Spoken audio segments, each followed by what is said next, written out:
good morning for some. The broadcast is now starting. All attendees are in listen-only mode. Good afternoon. Welcome to the iMobility Support PCP Webinar, which the title is Cross-Continental Learning Lab for Innovation Procurement, Approaches in Europe and Canada. Today we have a set of speakers for you. There will be Peter Bown from Building Canada Innovation Program, Ruben Prins from the Netherlands Enterprise Agency, Lisa Silvemark from the Swedish Transport Administration, and the session will be moderated by Katharina Zwick from AustriaTech. We have developed a program for you that consists of different blocks. So there will be one block which will be dealing with legal background and framework of PCP in comparison, so making a comparison between Canada and Europe.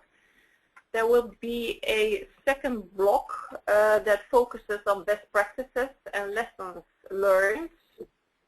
A third block will include a discussion. We'll take your questions and we'll provide answers. Then we shall conclude the webinar with a summary, common learnings and future steps. So Katharina Zwick, who will be the moderating of this session, will take you through the program in more detail in her presentation. Before we start the presentations, I would like to give you some very brief ideas on how to use or to attend this webinar. There is the attendee interface.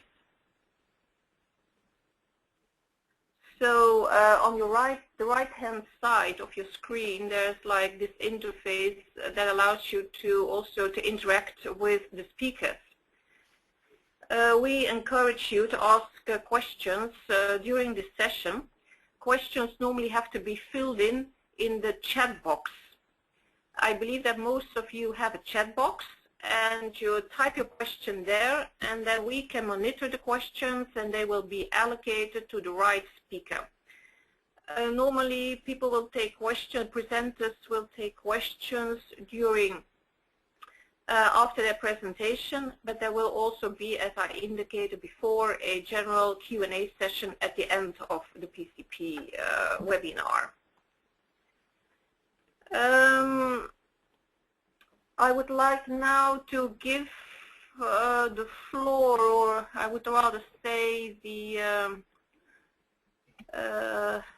screen, to Katharina Zwick from AustriaTech. She will take you through the first presentation. Katharina, here you go. Thank you. Okay.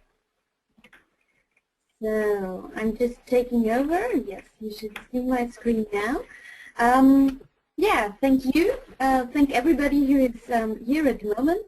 I would like to give you a short introduction about today's webinar.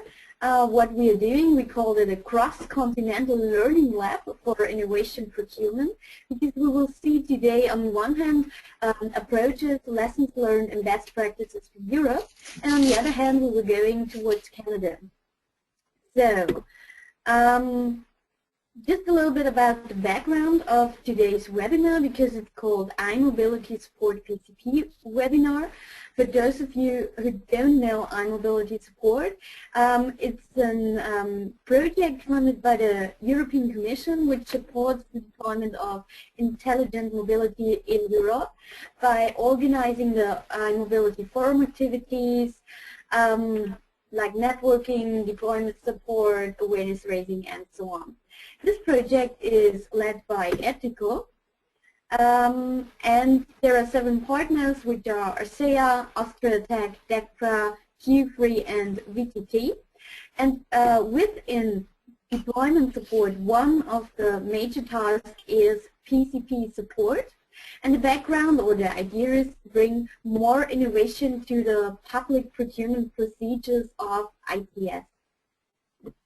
So within iMobility support, we have done different awareness-raising measures towards pre-commercial procurement, which has been, on the one hand, will be the PCP handbook, which will be available in 2015. There are annual PCP reports giving a status overview of PCP in Europe, especially focusing on the area of intelligent mobility and ITS. And last but not least, we are doing and organizing together with EPICO PCP Info Days like today. And what is the background of these PCP Info Days? So on the one hand, we think that PCP, you will learn what PCP does really mean. And PPI are very relevant tools when we're talking about ITS deployment. So not only talking about R&D, but really bringing ITS innovation to the public, to the street, to the citizens. What we have seen that there is a lot of missing know-how at the moment. We made a questionnaire last year, a web questionnaire with about 111 answers from all around Europe, and we learned that more than or almost one half of the people answering the questionnaire didn't know what does PCP mean at all. And almost more than 2/3 of the organization didn't have any experiences for PCP. So even it's important for ITS deployment, people are not aware of this instrument.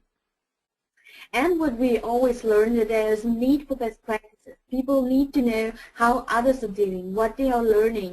And so to enable this mutual learning, we have planned these Info Days.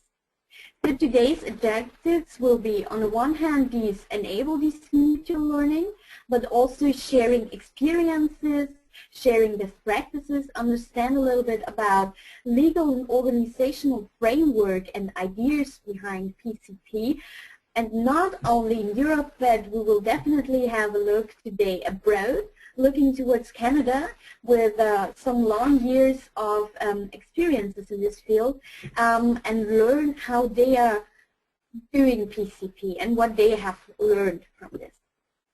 So today's agenda, I don't want to go too much into detail, but just as you have seen, we have first this block more focusing on legal background framework of PCP. So what is going on in Europe, in Canada, what are the framework conditions we are dealing with. Also, we will see some examples how in between this framework this can be implemented.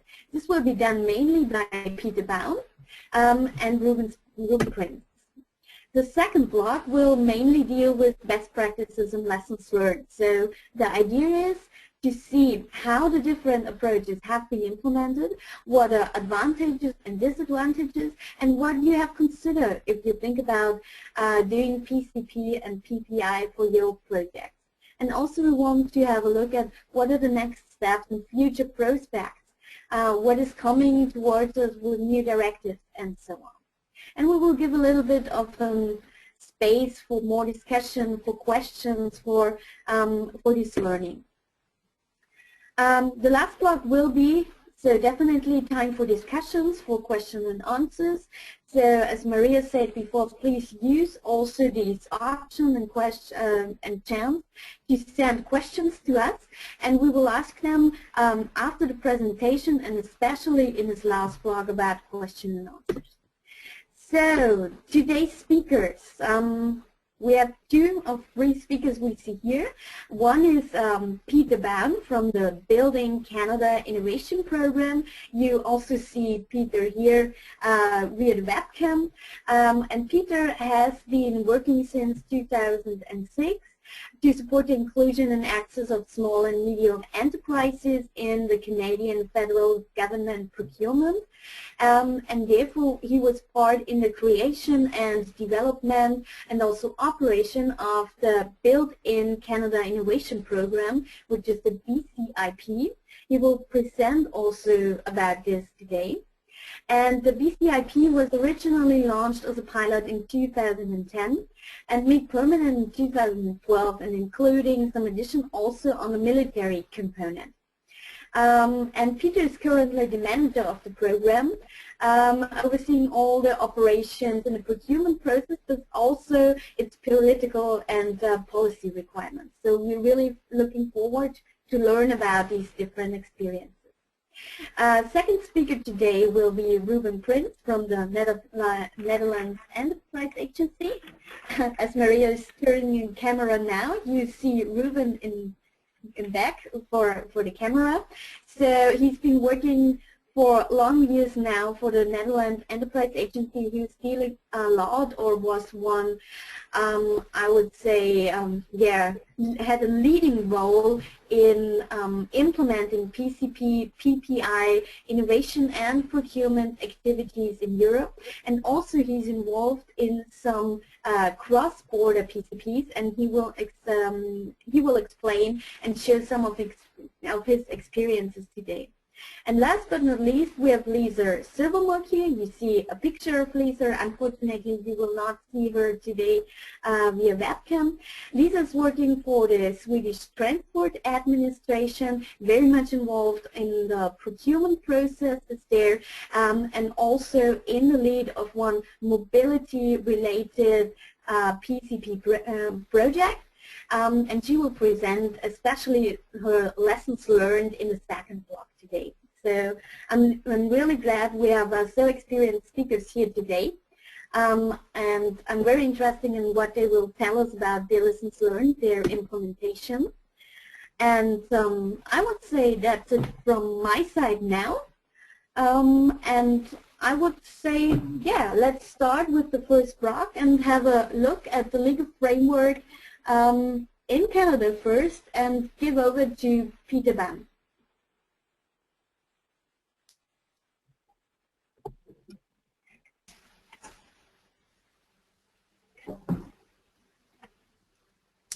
Peter, the screen should be yours. Okay, so I hope you can see my presentation now. So good morning, everybody. Or I guess it's morning for me. I don't know how many other people might be probably afternoon for most people. But I'm just starting my day, and I guess most of you will be finishing your day by the time this is all over. So I wanted to start with my first 15 minutes here to talk about just the background of the Building Canada Innovation Program. And we used to call it the Canadian Innovation Commercialization Program. I've spoken a couple times to European audiences about this program when it was the CICP. But also I wanted to just take an opportunity as well to explain and just take a step back on federal procurement in Canada, just so you get a better concept of our framework and what we deal with and how we approach procurement. So first things is that I work for Public Works and Government Services Canada, and the way it works is that they are the procurement provider for the Government of Canada. And the way I always explain it is that we buy the pens, papers, pencils, and all the way up to the tanks and fighter jets for the Canadian federal government. But what of note, we do not handle the municipal or the provincial areas of procurement. They are separate in Canada, so we don't manage that. It's highly centralized, but only at the federal level. So that's usually about a $19 billion budget on an annual basis for all of the Canadian federal government. That, of course, if you throw in a couple major military procurements, will go up over 20. If in a time when there's a little bit of budget saving, that'll go down a fair bit. But this is basically 140 federal departments and agencies that this covers. So it's a broad range of purchasing, but and maybe it'll be a little bit more appropriate for the second part of the presentation.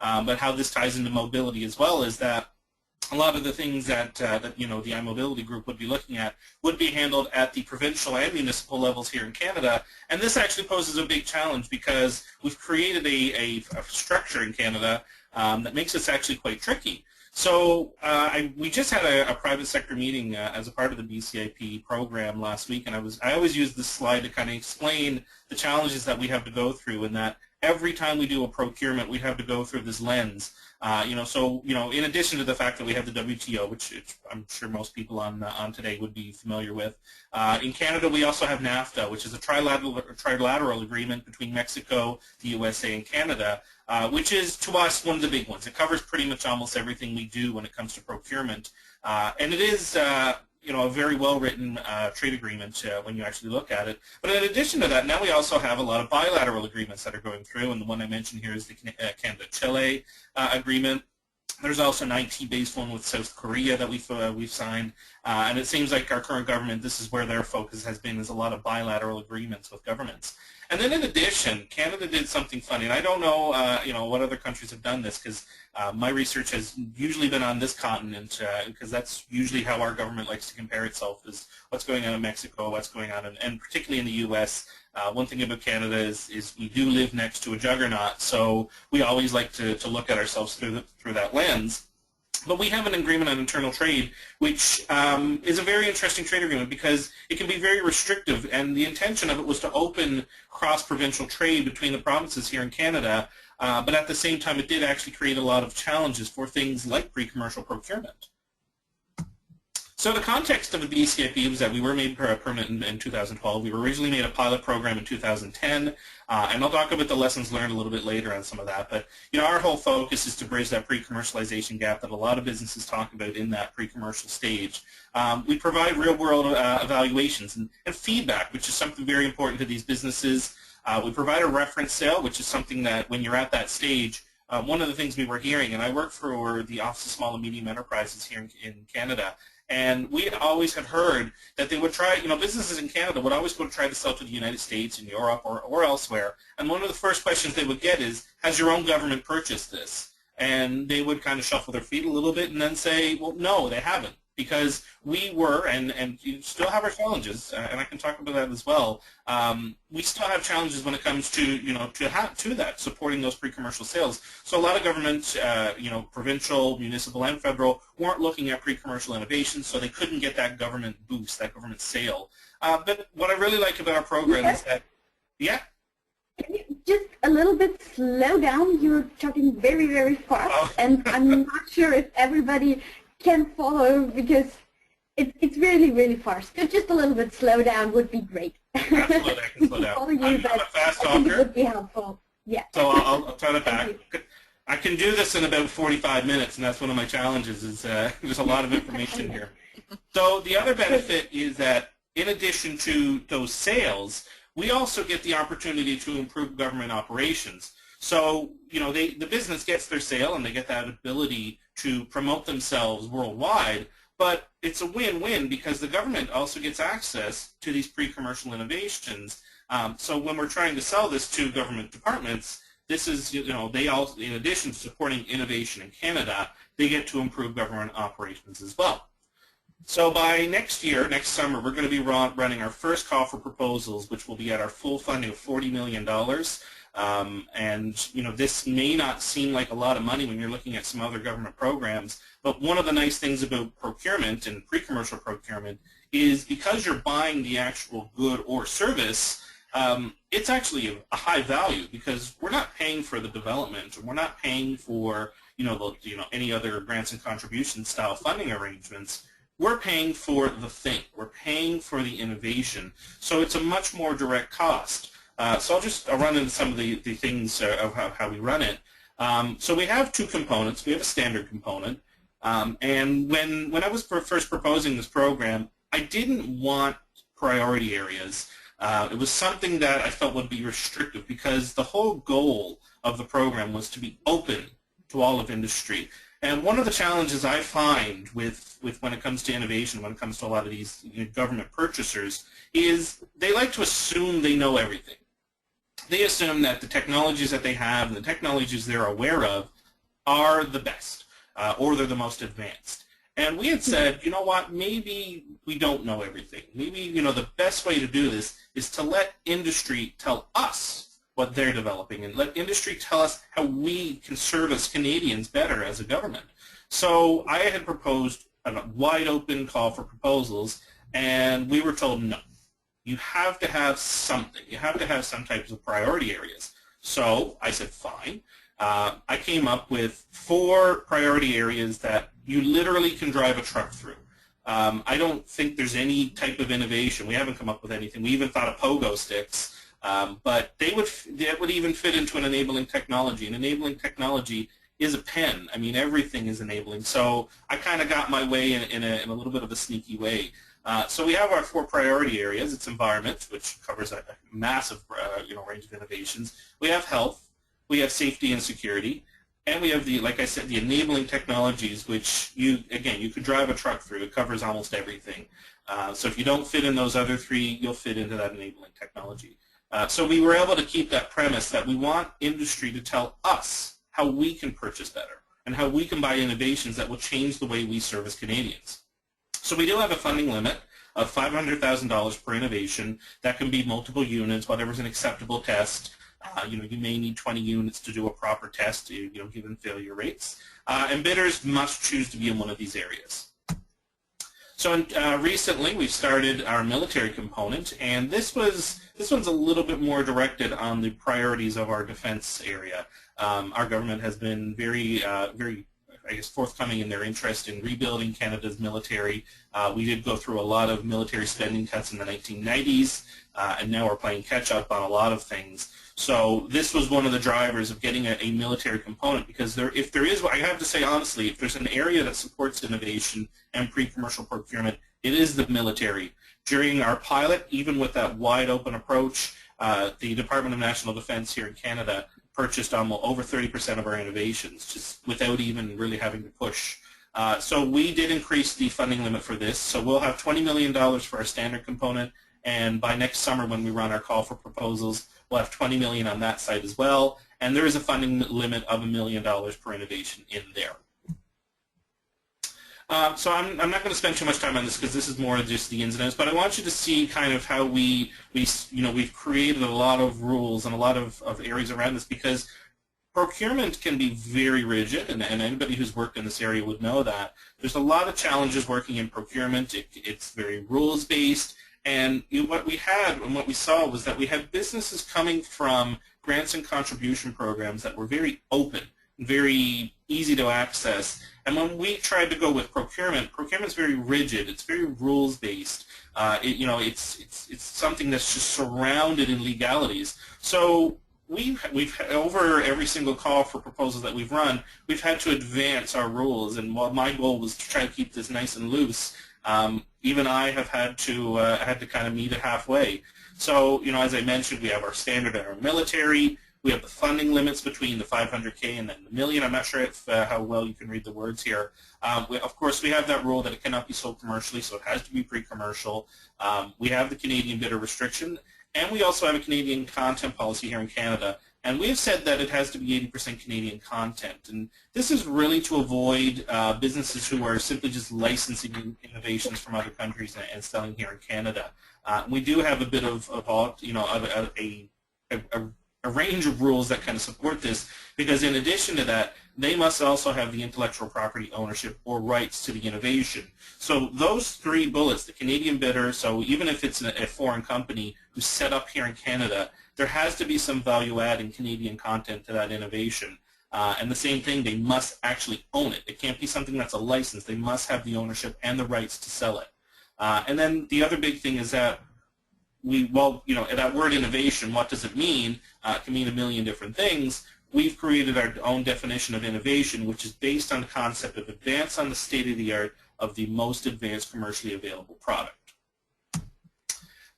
This is a huge oversimplification of how we do our evaluations, but what we look at is, as I mentioned, innovation. Something big that we were told, we were sent to a number of industry, so actually some titans here in Canada of industry and innovation. And the big thing that they had told us is that at this stage, you need to start avoiding and stop with the serial entrepreneurs who are simply just using government programs to continuously come in with research. In Canada, we put out a lot of academic papers, but we're not really good at commercialization. And this was something we were told that had to be a foundation of this program, was in addition to innovation, and that it's a good innovation, it must also have that capacity to commercialize. There must be a hunger, there must be a plan from the business. When we look at things like markets, market entry capabilities, the management team, intellectual property strategy, we look at all this stuff. Same thing, we have a test plan. It's actually quite nice because government is very complicated. It's very difficult to find out who does what and where in the government. So all we ask them is that they would propose a ideal test plan. They can tell us where they'd like to test it, some ideas on who they think should test it, but we don't make this restrictive because particularly outside of our national capital region here where it's close to government, when you get out to the regions, and Canada's a pretty big country, when you get outside of this region, most people don't understand how government works, and I didn't understand until I moved here. So we just want them to think about how they need to test their innovation and not have to worry about selling themselves and figuring that out. We want government departments to focus on the benefits of the innovation and the scope of what the testing will require. And something that we were first to do it, and now it's becoming a cornerstone of Canadian procurement, are benefits. The concept of, yes, it's good that it's a good product, and yes, there's a good plan, yes, there's a good test plan, but also what are the benefits of this innovation, and how will this benefit Canada, and how will this benefit the business? We're looking at things like that, and this government's very pro-jobs right now. So we actually ask a question and say outright, how will this benefit Canada? And we evaluate it. It's going to help our environment, it's going to help all these other elements, but we look at benefits as well.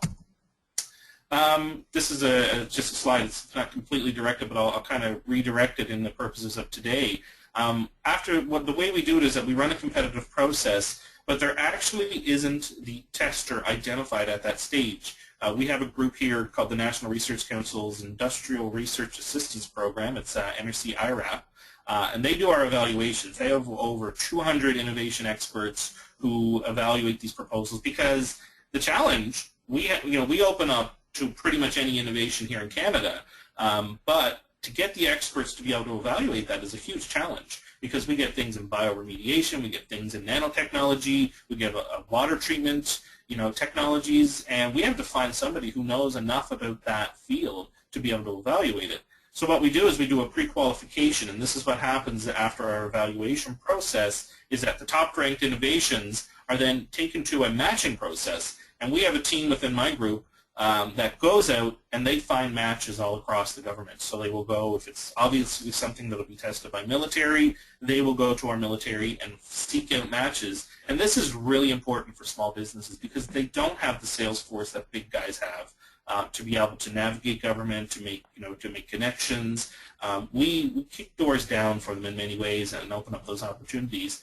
And in addition to that, for the military, something that's been very popular is we do have a defense validation committee. So we are, because the military is a little bit more structured and they have planning cycles, what we've done is we've created a committee where we get this in front of some senior ranking staff who will look at these innovations and say, yes, this fits a match, in this type of area. We have some unmanned vehicles that we're looking for, and they will navigate that for us. So this has been a benefit as well. It's been very popular with industry. It's a little bit of a weird slide here, sorry. So we have the contracting and testing. So again, I kind of mentioned most of this, but we have a contracting stage. Once that match is identified, we negotiate a contract because they had an ideal of what their test situation might be, and they might think, here, you take 40 units, but in realistic terms, the tester may only be able to handle 20. So we negotiate post pre-qualification. Then after it's been matched, we go into a full innovation testing, and then after that, the testing federal department will give feedback to that business. So we'll tell them it may be something as simple as we didn't like the color. Or it could be something much more advanced because sometimes the tester is advanced in that technology field and they're very well read, and in other times they're just simply a user and are looking for the end user benefits of the technology. So we provide that feedback to them and we allow them to use that however they wish. They can use it on a loan application, they can use it with an angel investor. All these are acceptable ways because this really provides them real world feedback and evaluation, which in turn will help that pre-commercialization gap. So I'll end right there. I'll kind of maybe come back to this after when we're talking about some of the other things because we do have, like I mentioned, the two sides of the benefits of participating in BCIP for Canadian businesses and for federal departments. So on that, I guess I'm handing it back over to Eric. Let's see the button here. Sorry, the screen changed after I went full screen. Okay. Here we go. The next, I don't believe there are any questions, so in which case... Yes, there are question Hello? from my side. Okay, excellent. I think if this is fine, Peter, before changing, I have a little bit or some questions for understanding them better, the approach behind the BCIP. Because when you will see Ruben's presentation, in Europe we're very much concentrating also about PCP really starting from the scratch. So this is on the one hand, we're really saying, okay, a pre-commercial procurement is providing solutions to the market that are not there before. So you said innovation is an advance to the available products. So how do you define really a pre-commercial procurement? Is this any kind of procurement action not ready on the market, or is it really more about R&D? Or how would you define it? So one of the things that I have on my on a slide here, and you know, it's the concept of definitions, and this was something that was a bit of a shocker for me, was how much we would have to define this stuff.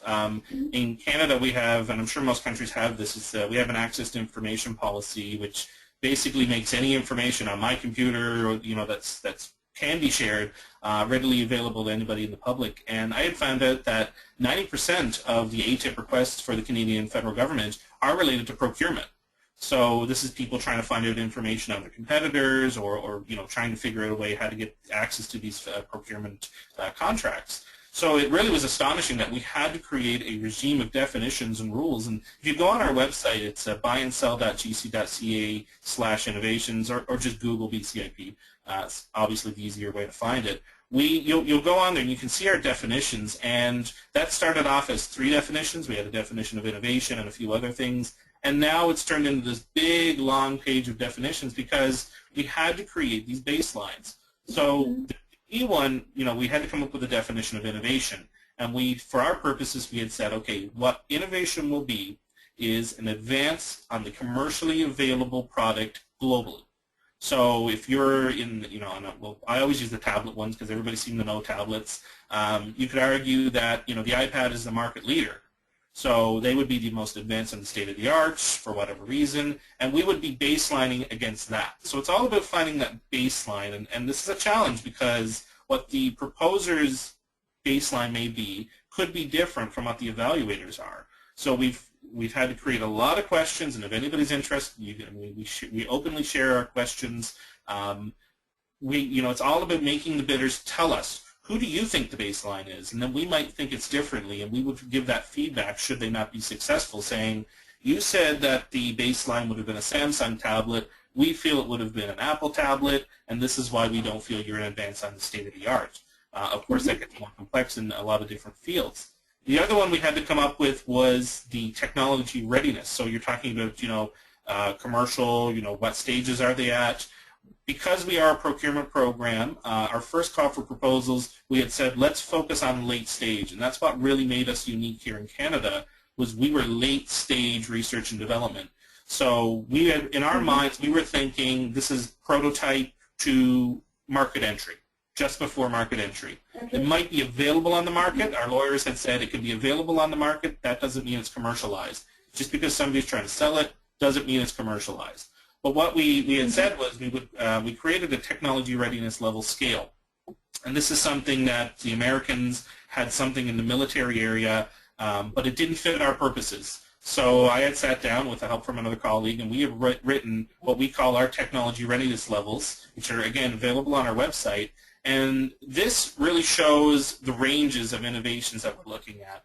Now, we had originally included on our scale what would be a technology readiness level 6, and this was a big mistake. And we changed it into our second call for proposals because technology readiness level 6 isn't built yet. It's not ready to be tested. It's usually something that's a smaller scale. We always use the example that it works in your bathtub, but it's not ready to work in the ocean.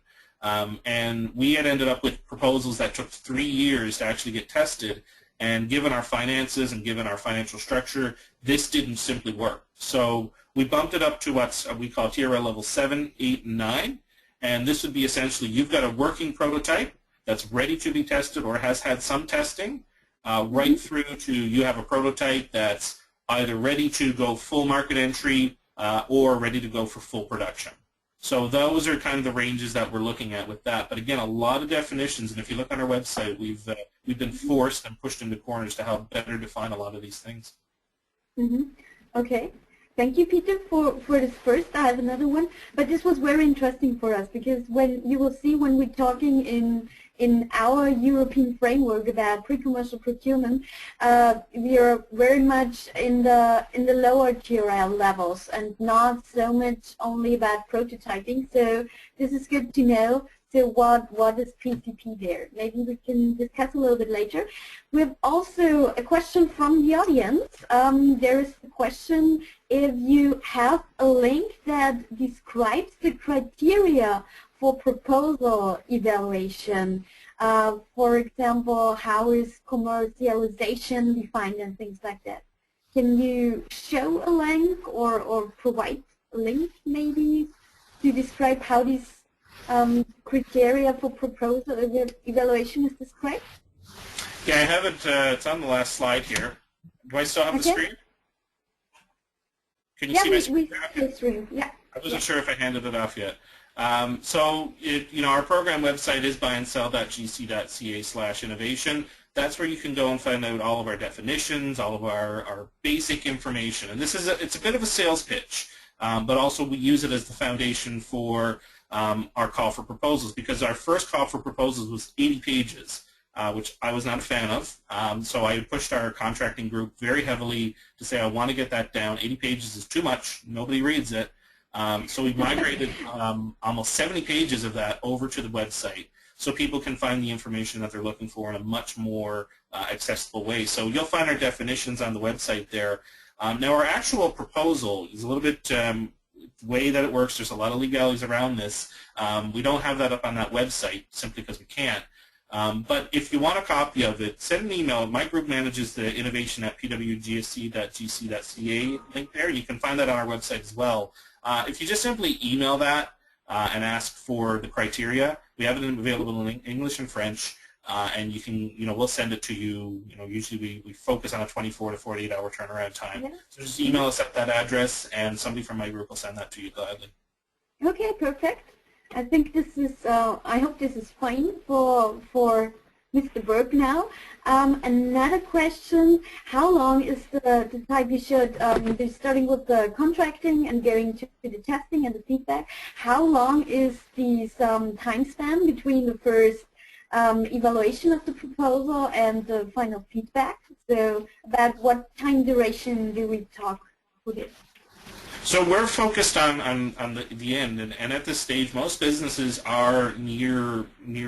I mean, a lot of them are holding on for dear life, and we have seen this. We have businesses where every day matters. So my priority from day one has been to make the quickest possible evaluation process. But what we quickly realized was, we have a lot of businesses who are very interested in this.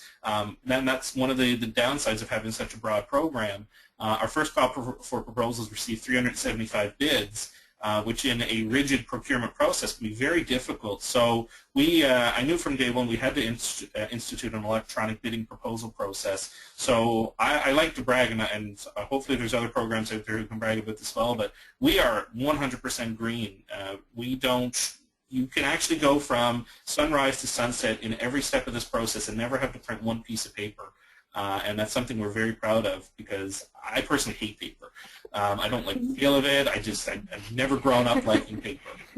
So we try to avoid paper at all costs. We even, in one of our final validation steps, we had to get tablets, because the first time we did it, we had 19,000 pieces of paper for these people to review, because every proposal was about 40 pages. So you should have seen the hotel concierge when we showed up, with these binders. So we switched to tablets for that even. So it's virtual paper where they can look at proposals on tablets in that setting as well. So we've done a lot of things like that. So we've actually had our quickest one. It used to be about 3 to 4 months for the entire evaluation process. The longest one we had was 5, and that was because we had an election, which slowed us down a fair bit. But our focus right now is about 2.5 months for the evaluation process. And for over 200 bids, that's actually really fast with the range of innovations that we get. Then what we have is that matchmaking process. So going forward, our ideal timelines would be that we would run a call in every summer. So we'll have an annual call during the summer. We'll close it early fall, very early fall, probably late summer. And then we would have the evaluations done by early December. Then the businesses go into that matchmaking process. So this is where they're trying to find their matches. Some might already have matches, and those guys sail through to contract negotiation. We can get a contract signed in a month. That depends on how forthcoming the businesses are with their information. I think about 98% of our businesses are small to micro, and most of them are micro. We're talking like 2 to 5 employees. So when we ask information, because we are procurement, we need to know if the business has the resources to be able to deliver on the contract. We ask for financial information. We ask for things like that just to make sure they have sources of funding. And just a quick story is the first time we did that, the way procurement was set up, every single one of our businesses, except for 2 big guys, failed because the financial checks that we had were designed for bigger businesses. And they came to us and said, here's 25 businesses out of 27. They all failed. And we just kind of said, no, you can't do that. We have to sign these contracts. So we actually had to create a whole separate process just to negotiate that stage of procurement. So once we get that all done, ideally we would have contracts ready to be signed on the first day of fiscal. Now we might have some money left over if somebody's really rearing to go, and that would be subject to availability of funds. But the best I've seen is we've had a contract ready to go in a month, and that's with all the agreements in place, all the signatures. That was really quick. Most of them are usually 2 to 3 months. And then what we do is we restrict it to a 1-year testing period, and this will allow for businesses to test in all seasons, because there are lots of technologies that need some validation in 4 seasons, particularly weather-based technologies. So it really depends there too, because some tests take days, and then other tests take a full year. So the evaluation process to contract, you're looking at 3 to 4 months at best, and then the contracting can be all over the place depending on how much time they need. Okay. Thank you, Peter. So this is at the moment from my side. I have some questions left for later on, but I think this time span, which is quite fast, it's a good point maybe to hand over also to Ruben, who will show us how does this work in Europe and what is the time span in Europe for PCP projects. So,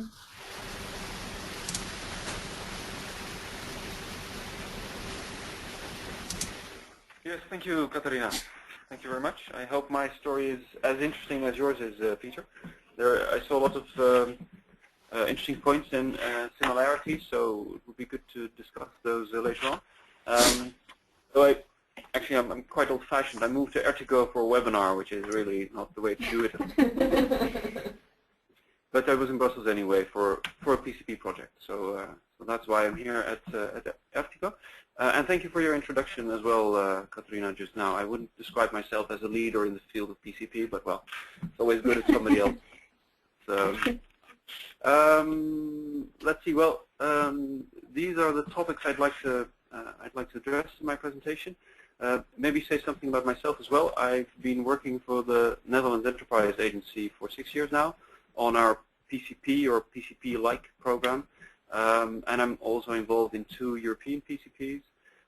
And I'm also keenly involved in the procurement of innovation, and that's more sort of the policy side.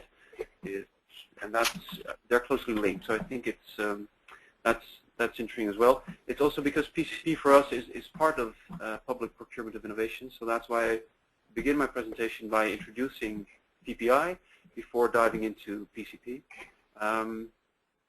I'll end off with an example of a PCP project, the Charm PCP, which is about traffic management, a European cross-country PCP. So that's that.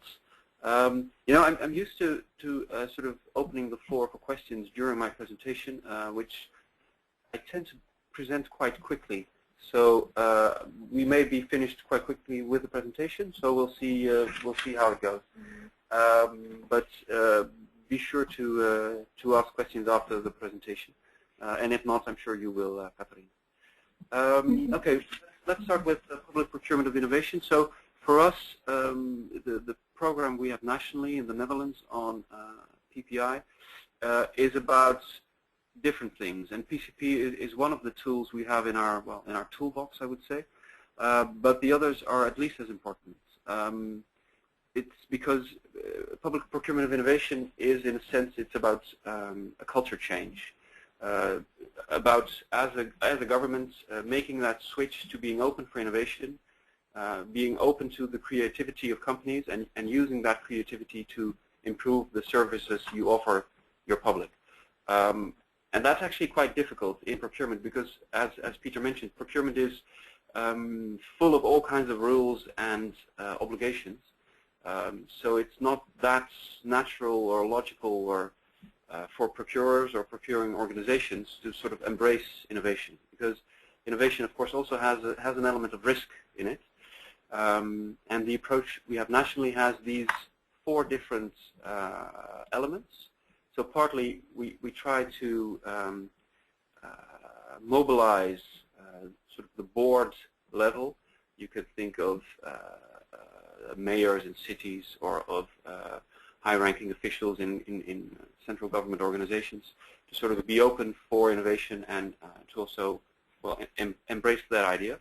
So that's part of it, because you often need that kind of support in your organization. If you have a brilliant idea and you think, we should really change this, but if you're the only one, then you'll have a tough time. So that's part of it. Part of it is networking, which is also very important. Putting people in touch with each other, people who have done procurement of innovation, with other people who would like to do it, and have them exchange their experiences. Because of course we can't know everything, and we don't. So we try to sort of mobilize our network and have people help each other. That's very important to us.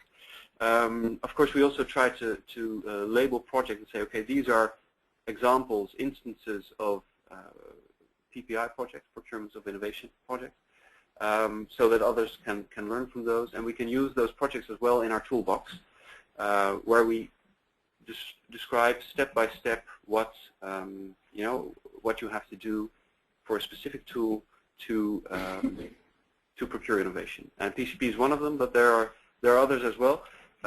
This is just a brief overview of the kind of things you can think of. Often in our mind, it's very important to begin early enough, because you can think of procurement of innovation as something that you do once you go tender for a certain project. But to do it properly, you often need to do lots of things before that time. So you need to, as an organization, you need to know what you're actually looking for. You need to know what your own needs are, short-term, long-term, mid-term, and you also need to know what's available in the market. And those are often, well, just to name 2 very important aspects, very important if you're procuring innovation. And one of the steps can be that you say, well, I know what I need, I know what's out there, and I see that what I need isn't available yet. And if that's the case, then then PCP could be the right thing for you. There are other tools as well in that stage, but perhaps PCP then is the thing for you, because in PCP, the way we see it, the way we use it, you develop a product that will meet your need. Okay, that's clear. Usually, I would now ask the public. Are there any questions? So Maria will check for me if there are any questions, just to make this.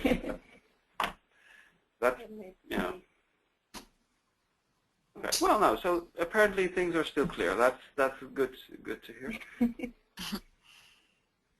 Okay. Well, back to the presentation. Thank you, Maria. Back to the presentation.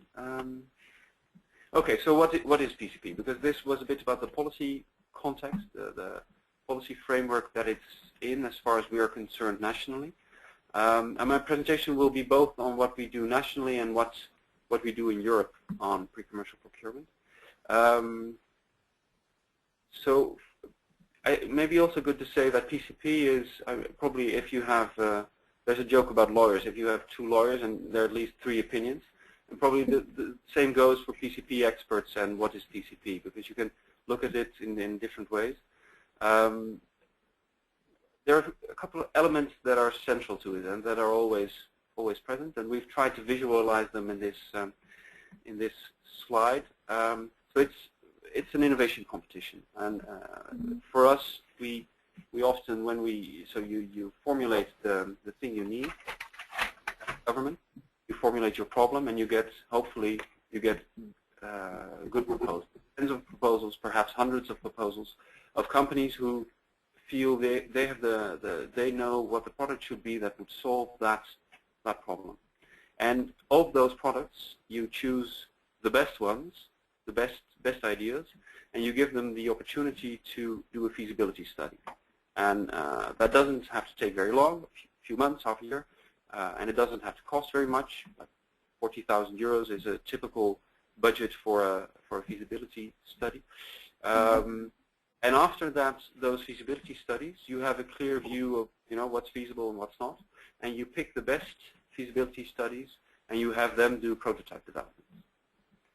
And again, that takes longer, maybe a year and a half, maybe 2. It costs more money, maybe 200,000 euros. I mean, it depends. And of those prototype developments, again, in a European setting, you would then choose the best ones of those, and you would implement them in an operational environment and test them. Nationally, we sort of integrate that in one phase, the prototype development and prototype testing. But in a European setting, that's combined. Sorry, in a European setting, that's separated. So that's so it's an innovation competition where different companies compete with each other for the next contract, next development contract. And what you're using is that you're procuring research and development services from the companies. And the products that they produce are focused on the needs of government. So you need to know what you need. You put it out there. You get the best proposals, and you in a process that takes a few years, you come up with a couple of products that will meet your need. That's it in brief. Now the previous slide was a picture we developed ourselves. This image is something that the European Commission uses, which more or less visualizes the same approach. So it's just a different perspective on the same thing. Again, it's a phased approach to reduce risk. That's the same, because of course if in the feasibility study it turns out it isn't feasible, then you don't need to bother with that idea any further. The tenderers are in competition with each other for the next phase, for a contract for the next phase, and you do all this in an open, fair, and transparent manner. So beforehand you make clear how the assessment will go, who will do the assessment, etc. Also, it's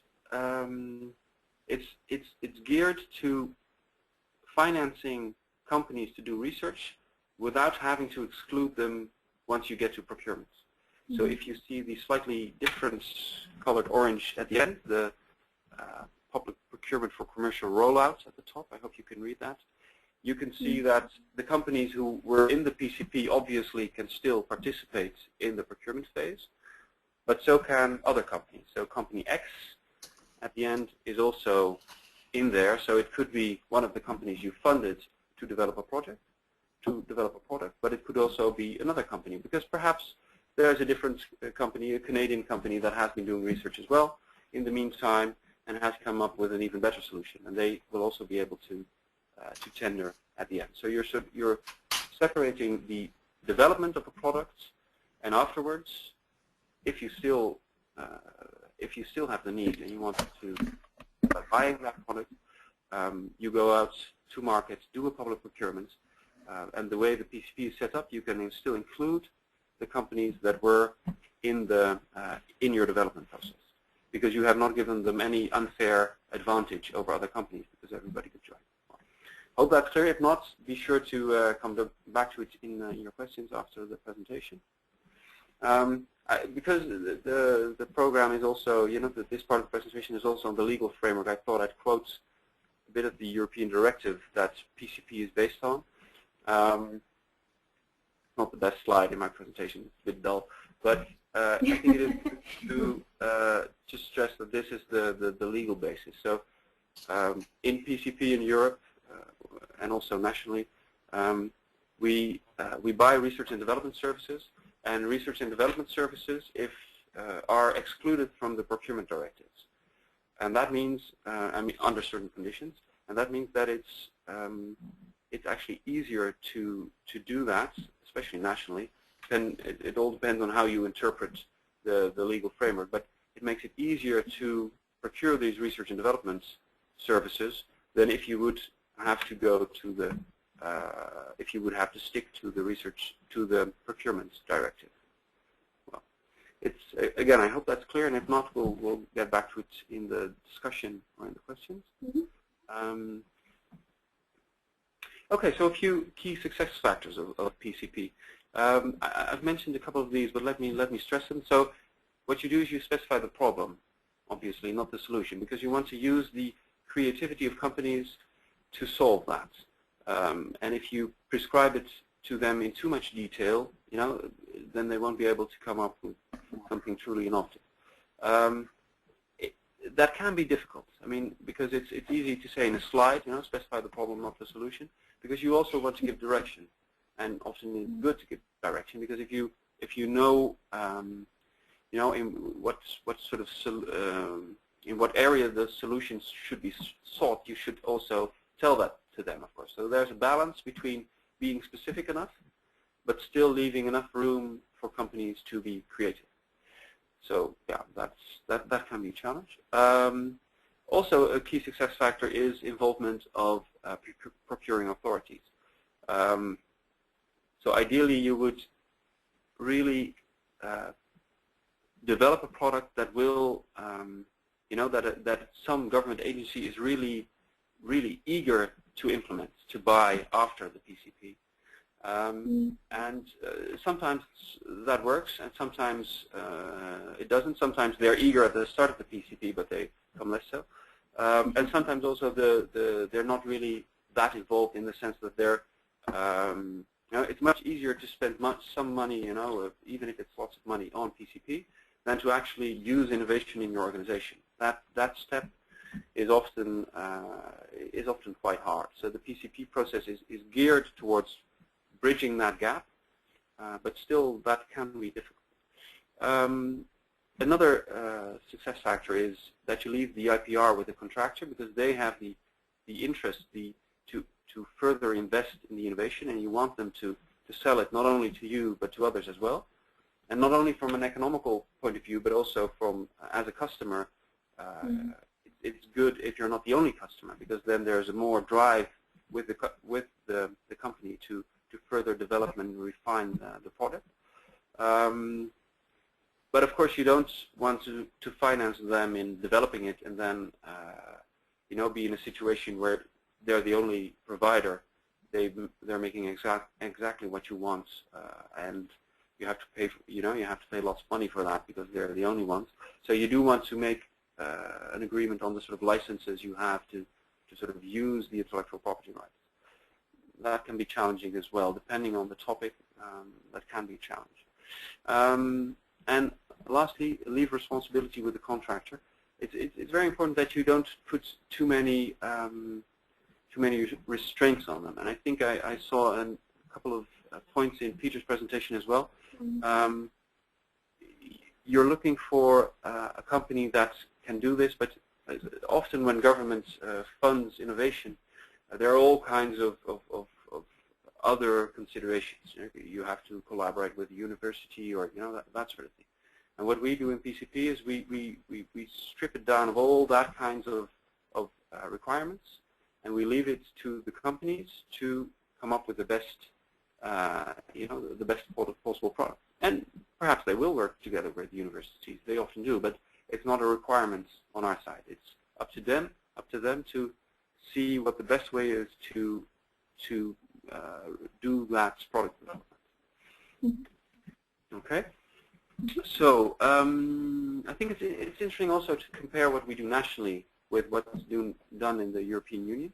So I've listed a few differences between the two, because they're similar, but they're also very different. I think one of the big advantages if you work in a European PCP is that you do it with a number of other governments from other cities, other countries, and that makes the market potential for companies much bigger. So I'm currently, for instance, working in a PCP project with 5 European cities on lighting, and that market potential, because those 5 are representative of many more cities in Europe, that should make it very interesting for companies to participate, because they have, they can see that potential. Whereas you do nationally, you're only one part of one piece of the market, and that's much smaller. So that's a big benefit in a European PCP.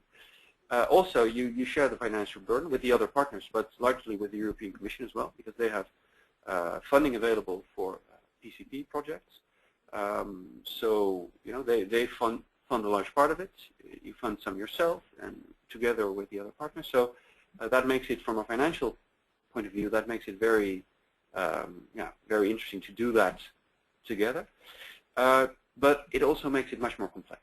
I mean, cross-border collaboration is often complex, but in these instances it can be quite complex, and we're working on trying to sort of making it as simple as we can. And I think with each project we do, we sort of bit by bit we succeed in simplifying it slightly, but it is still challenging. One of the challenges is that the European Commission is because they're funding it, they're partly in charge as well.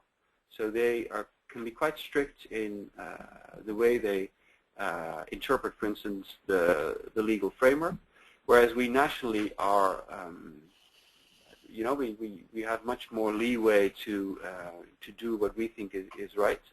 And the European Commission is more risk-averse, I would say, than we are nationally when doing PCP. So they can be quite strict in the way that the legal framework is interpreted. That's an element. Also, because of these issues, because the European Commission is quite strict in that respect, can be quite strict, and also because cross-border collaboration brings, its own sort of interesting difficulties. You need more time to do a good European PCP.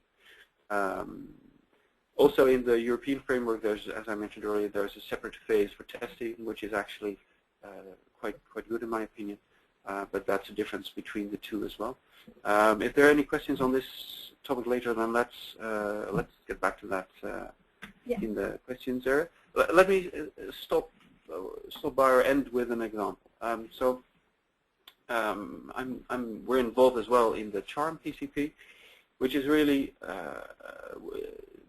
is a European cross-country PCP, cross-border PCP, and actually a quite successful one. I should say about the European PCPs, because the framework has been there for some time.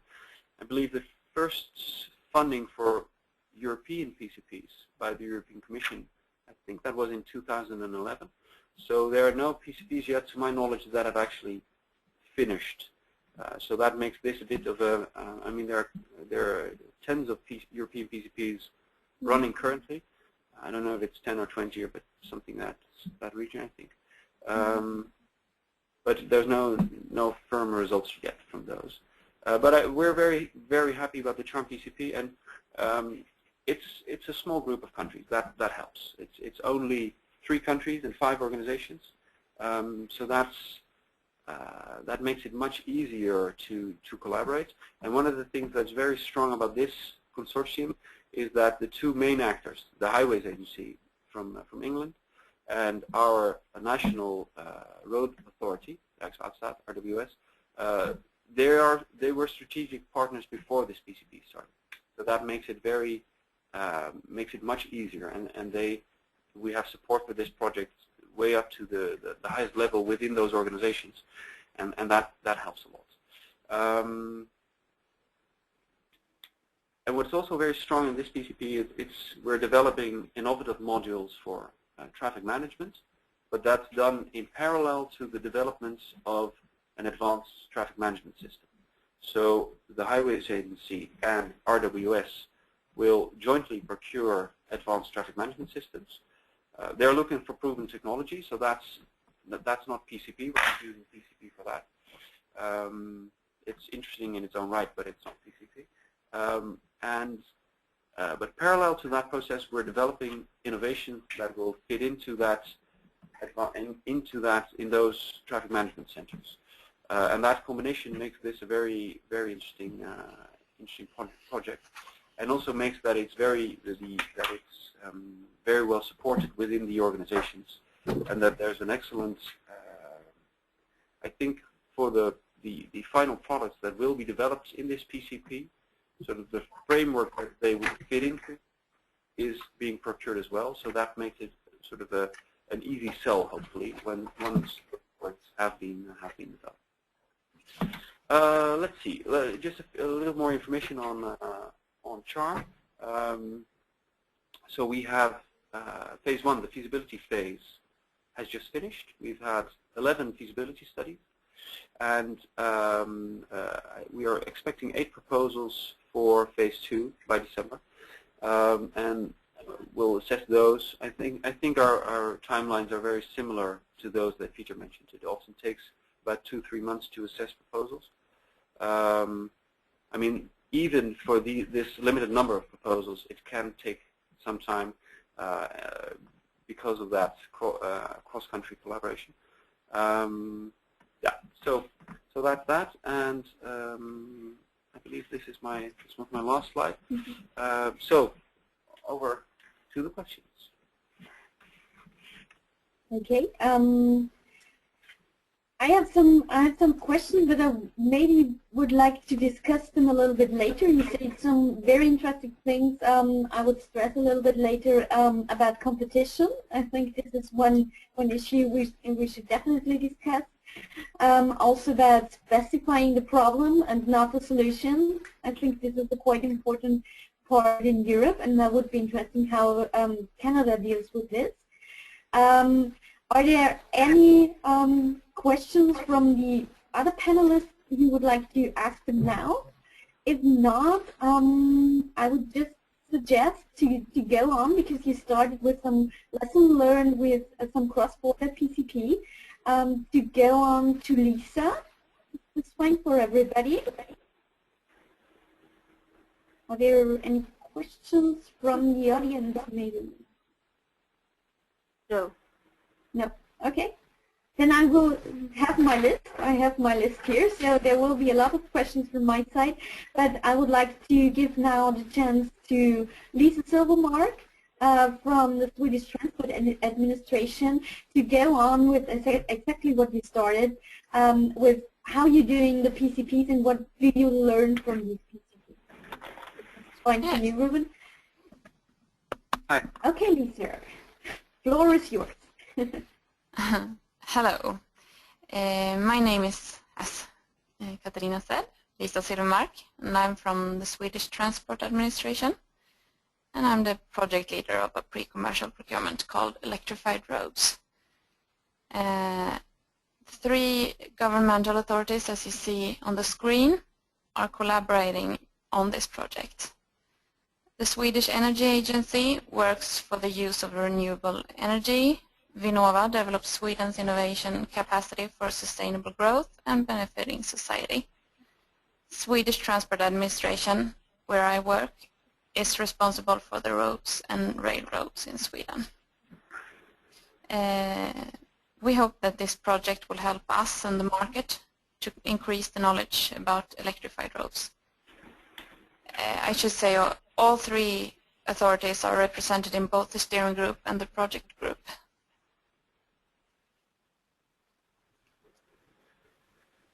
This is the purpose of the project. It's a lot of text, so maybe you will have a few minutes to read it now.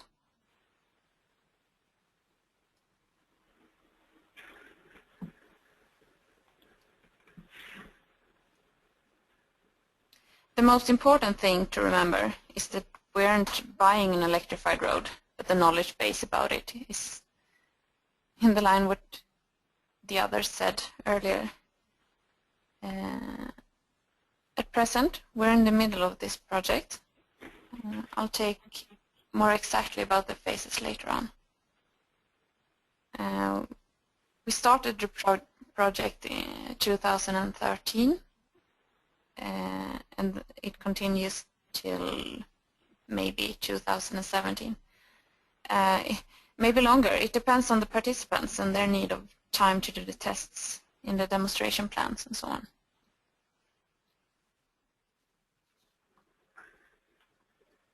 Maybe I should say that this is a national PCP. So why did we decide to do a PCP? When we were about to start this project, we realized that these two questions could be answered affirmative. As I said earlier, our purpose isn't to buy an electrified road as a commercial product, but to buy a knowledge base that perhaps will lead to a commercial procurement in the future.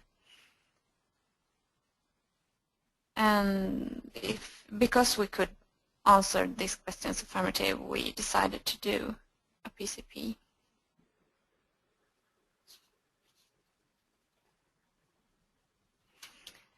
And we had an idea. There are 3 possible techniques known today, but they have to be developed further before reaching the market. Some other ideas are spoken about, but they're after these 3. It didn't leave any interest in this procurement. In the left corner, we have a conductive technique from above. It's almost like a trolley bus, actually, the old ones. Siemens, exactly that one is Siemens, but there is some other companies working with that technique as well. In the middle, we have inductive technique. It's installed under the asphalt. And in the right corner, we have conductive technique from a rail in the asphalt. That's a Swedish small company called Elways on the picture. To the right, we have Gunnar Asplund, and he's the inventor of it.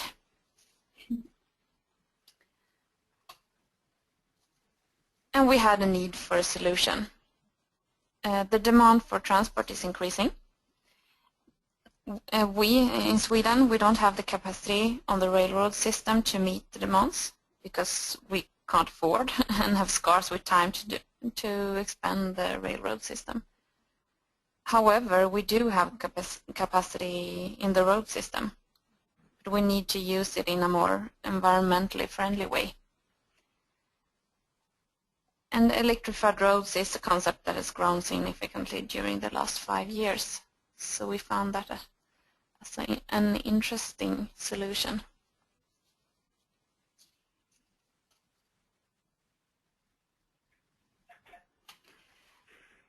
This is the phases of the project. At first, we had a qualification phase. We called it 0 because we wanted to follow the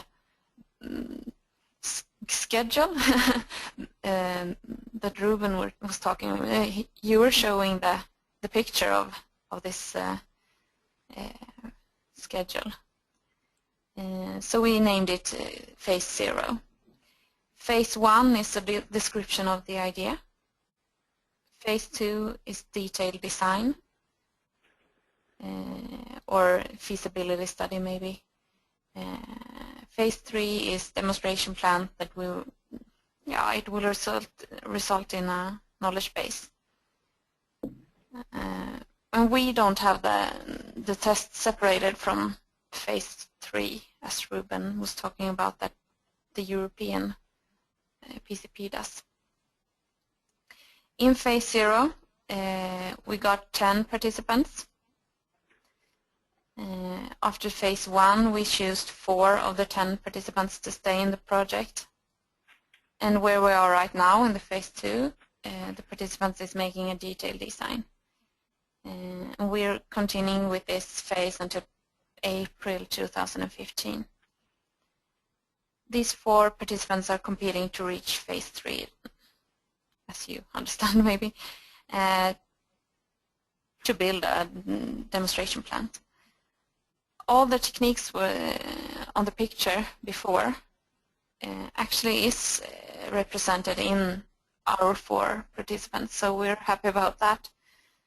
Volvo has an inductive technique behind them, and so does Scania. They have Bombardier as a subcontractor, both of them actually. Ruab, Rosersbergs Utvecklings AB, with a conductive technique in the ground behind them.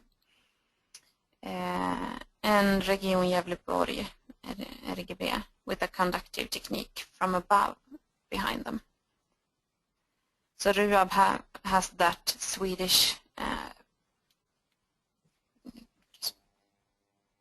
participant or Swedish subcontractor, Elways, and RGB has Siemens behind them.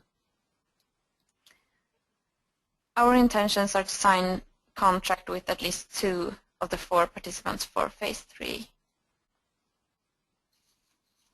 We will see next summer. Lessons we learned is a big question. As I said in the beginning, it took a while for the project group to get used to the idea that we weren't buying an electrified road, but the knowledge base about it. In regular procurements, the purpose always is to get a commercial product in the end, so it was difficult for us.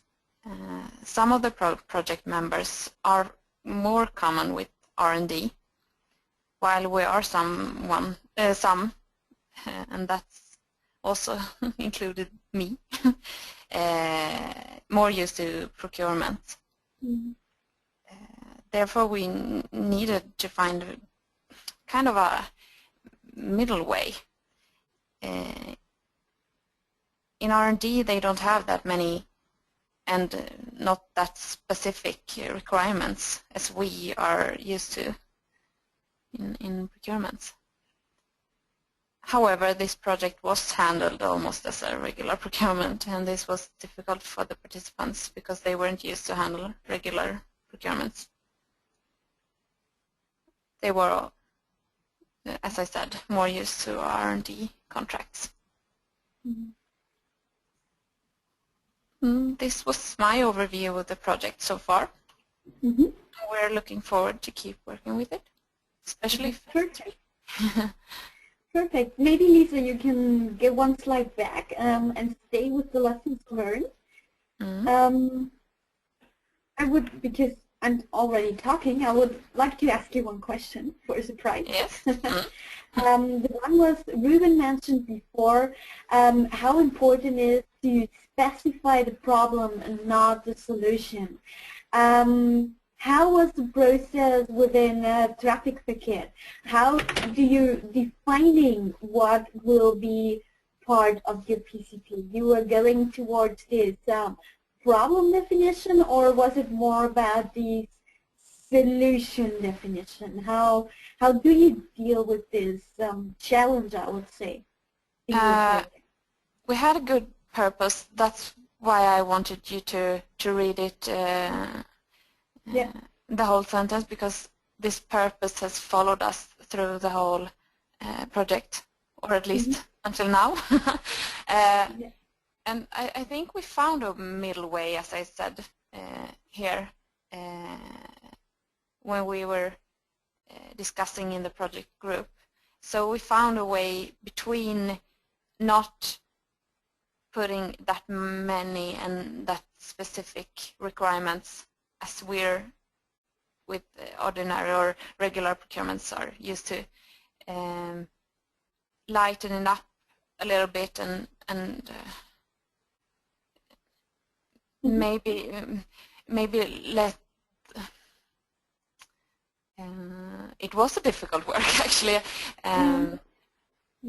but I think that was the hardest way to find that middle way between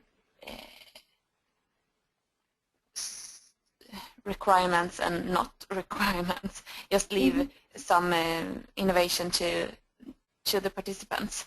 Yeah. Yeah, We had also it's quite. You can say. Okay. I just wanted to support your idea, especially as Ruben said, it's often hard, especially when you have, I would say, technicians in creation of PCP projects, that they're not thinking in solutions, whereas people coming from procurement, they maybe speak totally different languages, but they're more used to how can I define a problem, I will get a solution, whereas other departments are more talking towards, okay, how can I solve this problem that exists? Ruben, may I ask you, from your point of view, and from your experiences in the TOM project and your national programs, how easy is it for public procurers to define the problem? Is there a lot of convincing work to do before that they're not going, okay, I need this solution and I want to buy this? Or is this in the Netherlands, or from your experiences, are people getting used to this approach of thinking in problem definition? No, I think it's often very hard. I mean, it's not hard sort of coming up with some problems, you know. I mean, you can say, well, this is really a problem for us, but to frame a problem in a way that companies will actually be able to work with it, or will be able to come up with a solution, can be very hard. Indeed, and also competing against each other on some grounds. In a sense, that's good for me, because that means I have a job, you know. I mean, because I can help companies, or I can help governments formulate that problem in the right way. And Lisa, this wasn't the first PCP for Trafitverket, I think, or you have more PCPs running. Is there a special process that you are discussing in a group, okay, there is a need and we need to do a special project, or how do PCP projects come up in your organization? We didn't have had that many before, not in this size at least. We did a project group, and we've done all our templates and so on for this specific project. So we didn't have that before, actually. But we're working on it now, and we want to do more PCPs in the future, so we're working on to have a support area for PCP only. Okay. Separated from PPI, actually, because the purpose is so different between. Yeah, it's distinguished from PPI's purpose, where you get a commercial product in the end, hopefully. I think you said something very important, and I would also like to hear the ideas of Ruben and also Peter for this. Your second point on the slide, that participants weren't used to public procurement. We also had the experiences that people often starting with PCPs are coming from the R&D sector, and it's just an additional tool for R&D and R&D contracts, and they're not used to aspects that are specific to public procurement. This is one aspect I have learned, and I'm looking forward what the others think. Second point is that I have learned that you have to find some kind of translation between the R&D and the public procurement department, because they need to work together in this PCP project, and I think this is one of the major challenges when starting PCP. Before going to Peter, who will hopefully also reflect on this, Ruben, what do you think from your experience about these aspects, these R&D approach to PCP, and on the other hand, these different languages and different people involved?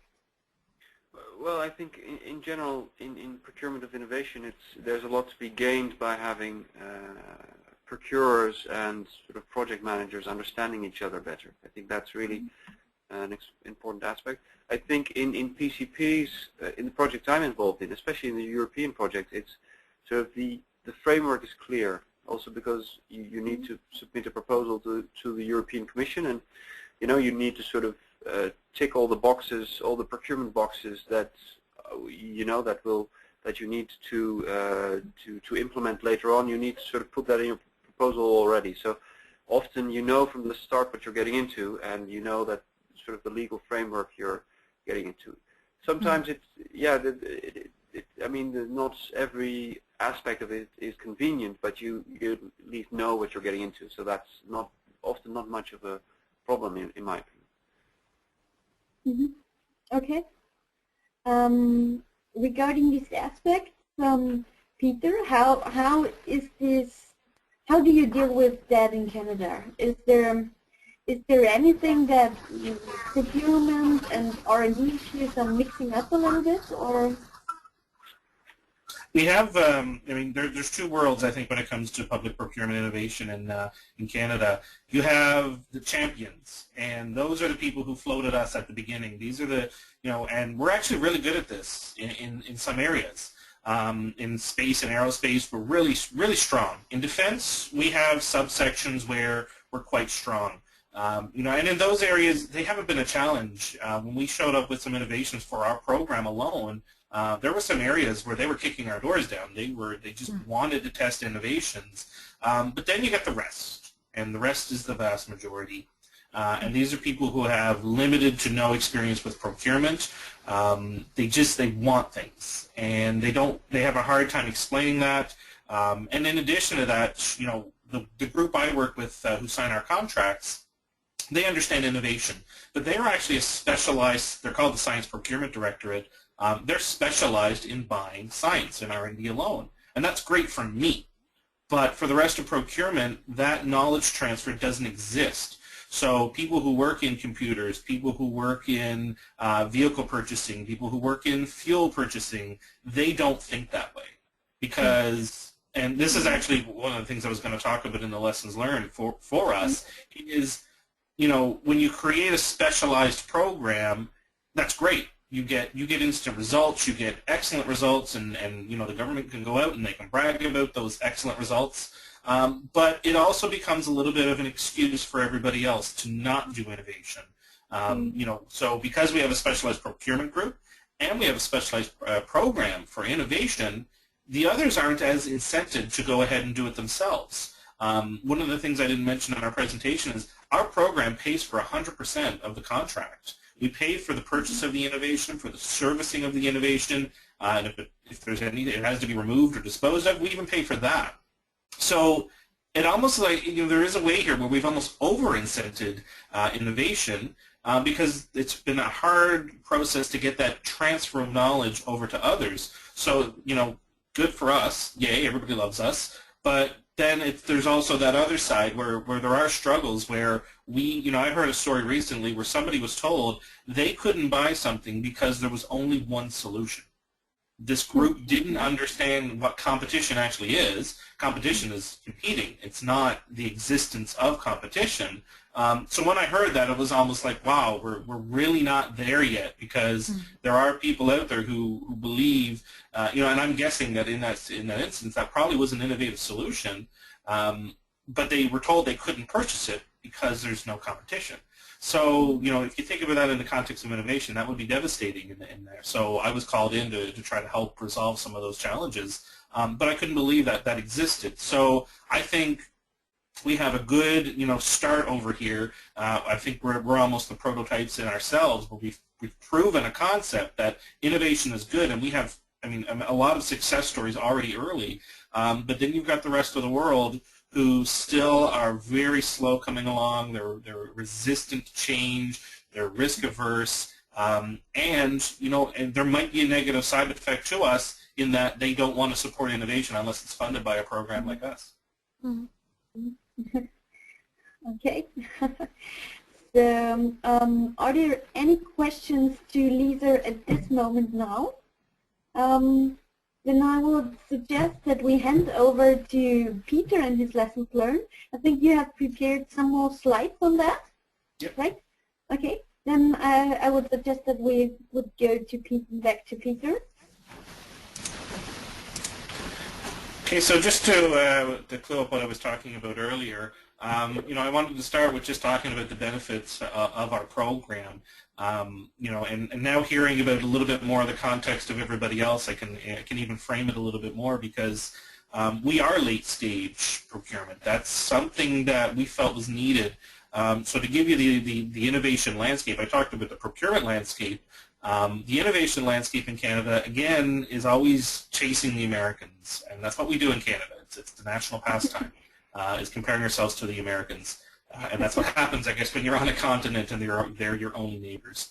But we've designed ourselves similar to what's the Small Business Innovation Research Program in the U.S., which is massive. It's an active legislation. It has decades of success, very strong, very, very good program. We were so far behind when we were looking at this, but we had some elements that were very strong. So we have a couple big programs that support what I would call the TRLs 1 through 3, which is that exploratory research. And that's been coming under attack recently a little bit, and some people are afraid about basic research being hurt. But that's done a lot at the universities here in Canada, and we do have some significant federal funding in the billions. Then we also have that mid-stage development stuff where it's taking those ideas and trying to put them into practice. And this is where I think we have a lot of challenges still to overcome here.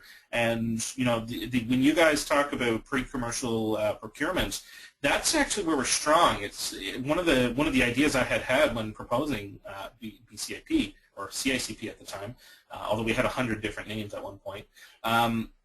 Was that design to build, and I think there are a lot of places for that and a lot of strength for that.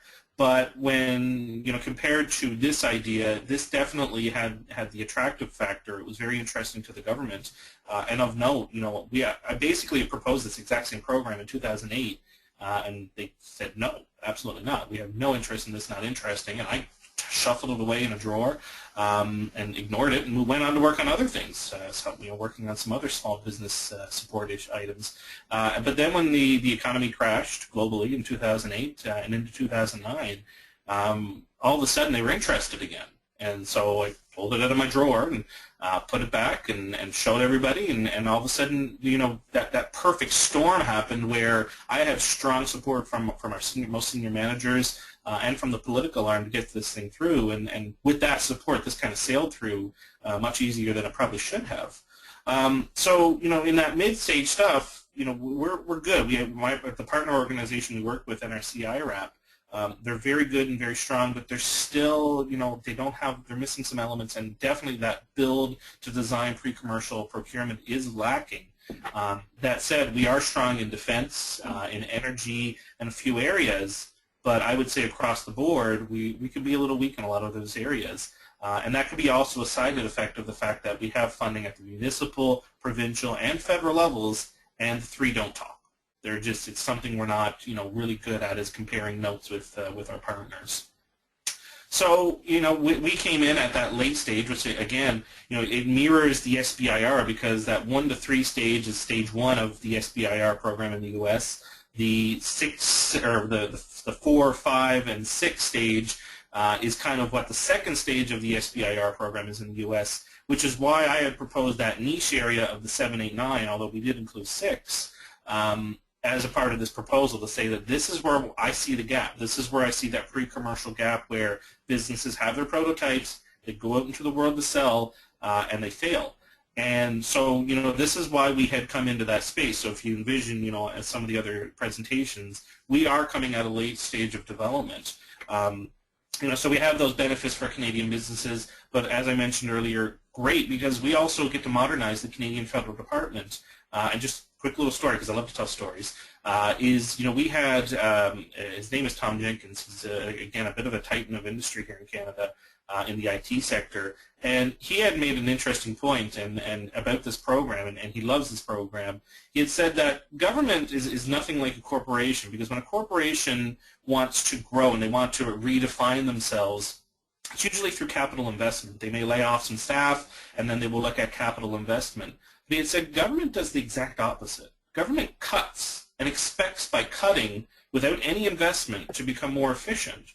And he had said that this program is exactly what he sees one of the gaps, is that the government says we've got to get our deficit down, and so they lay people off, they find lots of ways to save money, but they never invest in capital because that's expensive, and a lot of that has to do with fiscal cycles. So he loved this program because he had said this is the capital investment that we're dying for in an age of reduction. So, this program has come along at a bit of a perfect time for the Canadian government here, where, we now have, just in our pilot phase alone, we launched 72 contracts, 72 innovations into the Canadian federal government.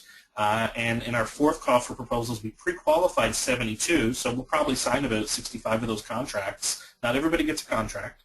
And we have another list probably coming out, I'm hoping next week, maybe a week later, with another 60, 70, probably 80 innovations that'll be going. So we're going to be up in the almost 200 projects, 200 innovations being introduced into the Canadian federal government.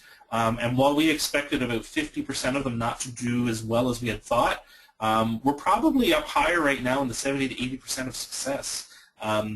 And even now, we have the data. We're only starting to get the fallout data now, that even some of the ones that failed are admitting that this was very helpful to them.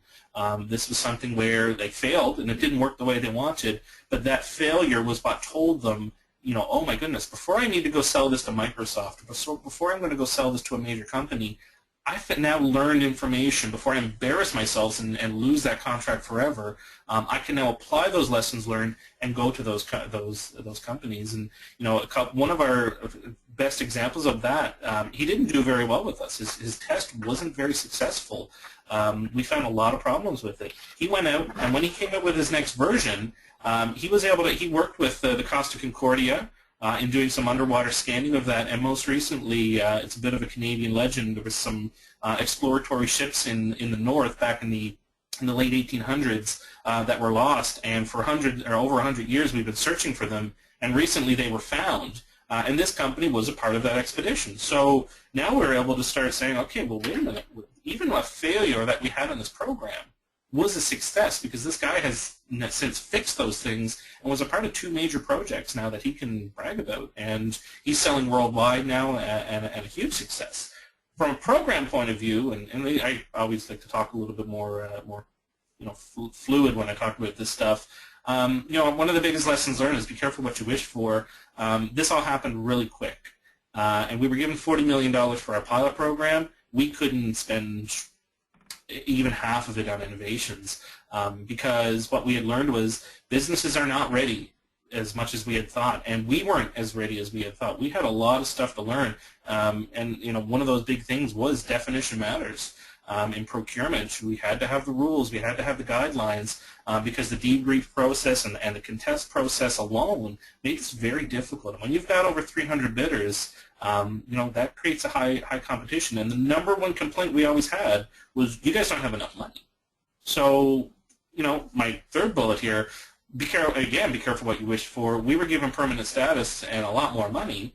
Again, maybe on the macro scale, $40 million doesn't sound like a lot, but that's annually about 70 projects. So this is a huge undertaking in terms of managing this. Mm-hmm. And we're still, to this day, I'm working with my colleague right now to figure out how we're going to get all these contracts out, because at a certain point we're also going to start saturating the government with innovations, because our champions who have taken 2 or 3 projects already, you're starting to get a little bit of fatigue and saying, like, okay, we love this program, but can we have 6 months off?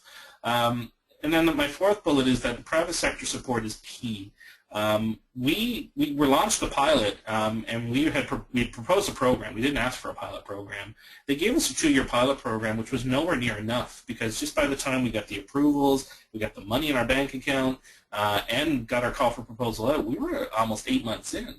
So what happened was that the private sector had seen the program. Private sector who got a hold of some of these contracts in the first round loved us so much that they were going to ministers. They were like cornering, some very important people in industry and saying, like, this program is key for us. We need to have more of this program. You guys need to fund this more. We didn't even really have to ask. It was industry who came along and said, fund that program.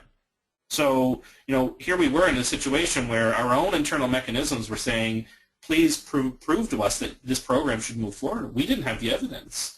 But alone, the industry support and industry saying, do not cut that program, do not let that pilot end, got us through. So, and it was very tricky because our internal mechanisms of protecting our funds had said, you need to have research papers, you need to have evidence, you need to have, a full evaluation and audit that says this program works, and we didn't have it. We didn't have enough time. But alone, the private sector who just came in and supported us at every level, both at the political and at the bureaucratic level, got us through, which is kind of ties into the final one there, because we truly do believe we've got something here that is bad days. There were days that we didn't think this program was going to go forward. There were days where there was just people who thought they could fix our program even though they didn't understand our program. We had a lot of that. We still get a lot of that. A good idea is going to find a way to succeed, and that's really, that's rung true for this program. That we think it's a really strong idea. We've had a lot of support from international partners. I think we've talked to almost every country under the sun, including doing presentations with the EU, on what we're doing here. Even the Chinese, who their government has come and met with us because they're looking for ways to continue to be innovative, but also make sure that they're playing by the rules. So again, I think one of our conclusions has been that this is a pretty good idea and it's going to find a way to succeed. I was asked to see to talk about a little bit the mobility concept, because we are so broad. We are looking at a lot of different things. We don't have a mobility if you look back at our priority areas. But again, we invite everything into our program. But because we don't actually manage a lot of roads as the federal government, this is generally managed by the provincial and the municipal governments. So this is why it gets a little bit tricky for us that we have one major highway that's federally owned, but we outsource pretty much all maintenance and everything. So the federal government isn't really big into it, so it makes it a tricky area for us when it comes to this. Same thing, public transit. This is all handled by the municipalities. Most of the roads are provincially controlled, but we did get a few, and I picked 3 of the ones that were the most obvious. I think we had about 8 that we identified. On our website as well, you can go on and look at all 156 innovations that we have and their status, and what they're there. So if you're ever interested. As you might tell, I love to talk about this stuff. But again, we have a big company there with Bombardier. We had LED roadway lighting, which was a GPS-based LED streetlight system. They were I think they had about 30 to 40 employees. And then we had another company who virtually had no employees with what they were working on. And you might look at that and say it's a little dated. Yeah, it was pre-qualified back in 2011. So when we were looking at that, it was something that was very advanced. And I think they've done some licensing with a few companies to date. So that's, again, some of our lessons learned and some of the insight. I could talk about this for a day. I'm not joking, but I'll cut myself off right now and send it back to you guys. Okay, thank you, Peter. But stay with us a little bit. I think they were the first lessons learned and very important also. I would ask to... first of all, I have to inform all of you that the presentations and the audio file will be available early next week. And you will see where it will be available at the end of the webinar. But going back to the topic, now I'm asking the 2 European speakers. I hear myself, this is a little bit irritating. as Peter has shown his lessons learned, maybe Ruben, you would like to react to the lessons learned of Lisa and also Peter, and additional questions from my side. As Peter said, his program is so broad. Mobility is just one specific sector. There's this one specific sector, how you are dealing with mobility or especially ITS relevant issues. Because Lisa and Ruben, you have both presented your experiences with mobility related PCPs. Is there something special about this? Is this very small number of the PCPs, you know? So I would like to hand over to Ruben to a little bit reflect to the questions and issues first. Thanks, Katharina. Let me say, Peter, that I find your presentation very inspiring. It's really I can see how this would fit in our national sort of policy context as well, because I can really see that you're sort of bridging that gap for governments to implementing innovation, and I think that's really something I believe in very strongly, that we can sort of help governments improve their services, but also stimulate innovation nationally by sort of having governments more open to innovation. And I think it's done very elegantly in the way you do that. What's a pity for us, of course, is we have the European procurement directives, and I see a couple of points in your approach that we wouldn't be able to copy. For instance, the 80% Canadian bit would be very hard in a national context, unfortunately, because well, just because of European procurement directives, you would be discriminating on nationality and well, that sort of thing. So that's, in a sense, that's a pity. But I'll give this a think on, you know, how to sort of do that. And as a general rule, I'm not. I mean, if a company from another country has the best solution for your government, I think we should probably be open to that as well. But it's just on a political level, that's a harder sell. That's yeah. So very inspiring. Coming back to your question, Katharina, saying is mobility special? Well, you know, my experience with our national road authority, but also the highways agency in the UK, is that they are generally very professional procurers because they're used to big budgets. You know, I mean, I believe our road authority has a big budget of about 5 billion a year, which makes it, I think, well, probably the biggest procurer we have, and that also makes that they're much more open to other forms of procurement, or you know, and they're open to innovation, and they're really innovation for them is really a key aspect. So there, in that sense, lots of opportunities in that respect, and their procurement departments are very professional. Their management is really open to innovation in procurement. So that makes it a lot easier than if you go to a small municipality, let's say. Yeah? So, but having said that, you know, I don't think that's more the sort of organization than the actual topic. I think the actual topic, for me, it doesn't really matter that much if I'm working on safety and security or on mobility. I mean, you know, the process is very, very similar. Yeah. Mm-hmm. Yeah. Does that answer your question, Katharina? Yep, definitely. So maybe we can say we can learn from every kind of PCP, also for the mobility sector. It's just about very clearly defining what we want, thinking about what we really want, as Peter said, and then go through the different steps. Lisa, Ruben, Peter, are there any questions you would at this moment like to raise to the other panelists? Is there anything you would like to know? I have just a couple more questions, so it's no problem, but I just would like to give you the space now to give you something. No, we're fine. It's interesting. Mm. Then there are two things, there are two more questions I would like to ask all of you panelists. The first one is, what are your expectations based on your lessons learned now? How will PCP develop in the future? Will this be an instrument that will be very much used in the future, or is it something that we have tried out and will maybe change? So, yeah, Ruben, would you like to start? Start, yes, please.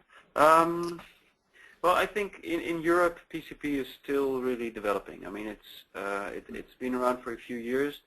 I think it will change. I mean, that would be my expectation, because there are some elements that are you know, that could probably be improved upon. Also, it would be interesting if I mean, there's very little jurisprudence or very little court cases on PCP in Europe, and you know, it would be very interesting if, I mean, I don't hope it's in one of my projects, but it would be very interesting if somebody takes you to courts and says, well, you know, you can't do this way because, you know, and that may also affect the way that PCP is framed, the way that turns out. I think for procurement of innovation, I think that's, I mean, I'm really a strong believer in that approach, and I think that we will see that sort of grow as an activity, and in certain specific areas, because you shouldn't sort of want to procure innovation always everywhere. I mean, not at all, but I do hope that we will see an enlargement of that in the next few years. Mm-hmm. Thank you. Peter, would you like to add your comment on this? Yeah, I think you know, one of the things we had seen was, you know, as we put this program out, we all of a sudden saw the world change around us, and we were told at one point that the government was moving forward with something called smart procurement, and we just kind of said, oh, we didn't really care what it was. We were overdoing our thing, and then all of a sudden when we saw it launched, we were a poster child of it, and we were kind of laughing because we joked that we were smart before smart was smart. So, you know, we had seen that they wanted to embrace some of the things, and one of the cornerstones of that whole smart procurement approach is the idea of solutions-based procurement, saying, you know, what you want to go out and look for. So that's a positive sign. At the same time, you know, I've seen just as many frustrations. You know, as I mentioned, we pay for the innovation. You know, and if that's not an incentive to manage your risk, I don't know what is. Yet we still have people we can't give these things to. You know, free innovations, the mandate is obvious. You know, if you go look at the mandate letter of the minister of that department, it's obvious, and they still won't take it. You know, again, we have champions who knock our doors down begging for innovations, and then we have other people we can't give $500,000 or $1 million worth of stuff to. Really cool stuff, too. Like, we have some really cool things. Go on our website, take a look. So, you know, I do, you know, having these kind of conversations, because I don't get to have these conversations a lot at work, I do have that concern that, you know, a program can sometimes be an out for a government as well. That, you know, anybody ever attacks our government for not supporting innovation and procurement, they have this nice little program over in the corner over here they can point to, and it almost absolves everybody else. So it's, you know, and one of the things I always mention, and if this is I'm a policy analyst by trade. Innovation is just the field I kind of ventured into at some point. You know, when they asked me, they said, what would you do as a program? I have a simple approach to policy, and there's 3 Ps. It's promotion, it's policy, or it's program. And when I was looking at this from promotion, you know, I thought reverse trade shows, these are quite popular, but the procurement system was nowhere near. Actually, I don't think there was a natural demand, or maybe not still, a natural demand for innovation here in Canada. I'm betting probably in Europe as well for operational departments. Policy, most policies don't have teeth. So unless you're going to go the legislative route, where, you know, ministers and everybody are going to be held accountable, it's probably not going to work. And that would have took 2, 3, 4 years just to get a policy instituted on innovation. So that one was kind of thrown out as well, which is why the nice thing about program is you do get to live in that safe space, you know, where we were kind of isolated to ourselves. So that's, you know, the one that I had gone forward with, which was program. So, you know, it worked, and, you know, it's been very successful. We have 156 projects, and soon probably 70 or 80 more coming through as well, which is a lot.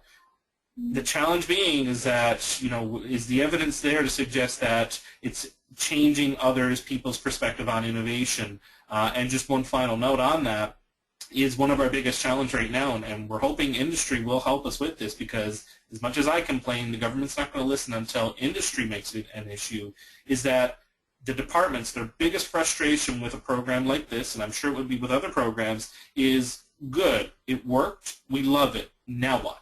We want to deploy it across all of our systems, or we want to deploy it all across government, and then they have to go back to the normal procurement system. And, you know, like I said, we have a specialized group for procurement who take care of all this for us. There's no knowledge transfer from them to the other group. So it's almost like starting over, and this causes frustration for the businesses, it causes frustration for the government departments, and so good, we've got some good steps, we've got some good momentum, we're helping, you know, that pre-commercialization gap, but in many cases the best strategy for businesses after this program is to go back to private sector.